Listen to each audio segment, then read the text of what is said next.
Todd Talbot set out to build a net zero passive house in beautiful British Columbia. It made headlines for a reason he never could have imagined.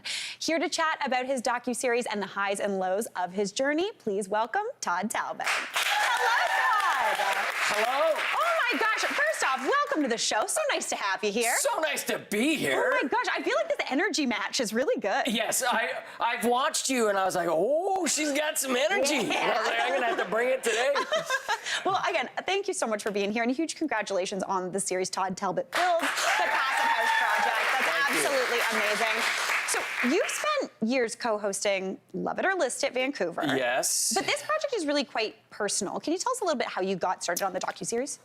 Well, we decided to build this net zero passive house up in the Okanagan, and I kind of called it my midlife crisis for a long time. We'd ended Love It or List It, and I was passionate about building, and I really wanted to challenge myself to build something a little bit different that was going to embrace some of the technology that we're moving towards in the building industry.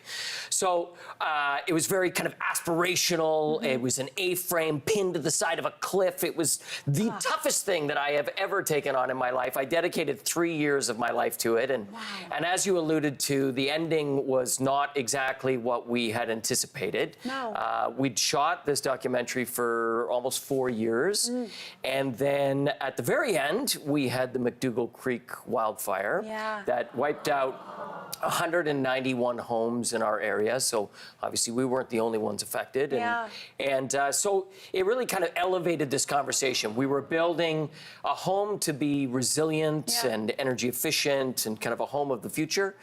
And then ironically enough, we were kind of wiped out at the very end. I can't, honestly, you're building, look at that, oh my gosh, you're building a home basically because of climate change, to help mitigate climate change, to do what you can, and then those fires happened, which obviously are a result of. And that is just so, so tragic. Now, for people who don't know, can you quickly tell us what a passive house is? Yeah, I mean, passive house people aren't going to like this, but it's a horrible name. And it doesn't do a good job to kind of sell the benefits of where we're headed as a building industry. So first of all, one of the ways that we change the way that we build our homes is through the building code. And that is changing. So by 2032 in British Columbia, we'll all be building to this standard. But essentially, a passive house is designed to be ultra energy efficient. That's the name of the game. So we're aiming to reduce our energy by about 80 to 90%. So a massive number, number one. And also on the flip side of that, we're making a healthier, more resilient home. So we do that by putting a big sweater of insulation on it, high performance windows and doors. Air sealing it is the industry term for basically sealing up this building, which is a little bit different from the way that most people think about homes, where they need to breathe. Breathe, 100%.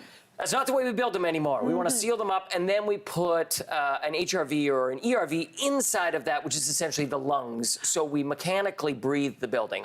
So it keeps it much safer, much more resilient, especially with things like wildfires and smoke in the air. We can take pollutants out of the house. If you're cooking crazy meals, we can get rid of some of those smells. Making a bunch of gravy. I know, we got to just relate it back to the food here. So actually, a food analogy is good because we've got, food, we know how to choose something that's going to be healthy for ourselves, and now we know how to choose to make a home healthy for ourselves as well. Now that's amazing. Now, when you were doing this project, obviously this was not the end goal, but you did kind of have a plan B. So what are you doing now?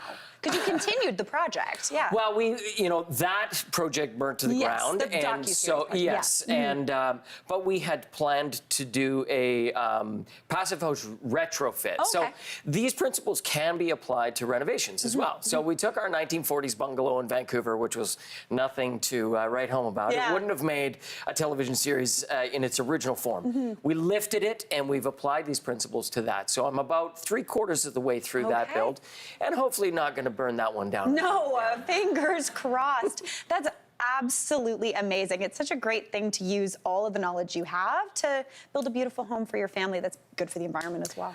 Well, hopefully, one of the things I wanted to do with this series was show people that you could still build cool things, architecturally stunning and, a high design and still have it be high performance. So it's kind of marrying these two worlds, make it aspirational so that people are kind of inspired to at least explore this conversation and maybe also reach out to their contractor and say, hey, what about this? is. I heard Todd blab on about that.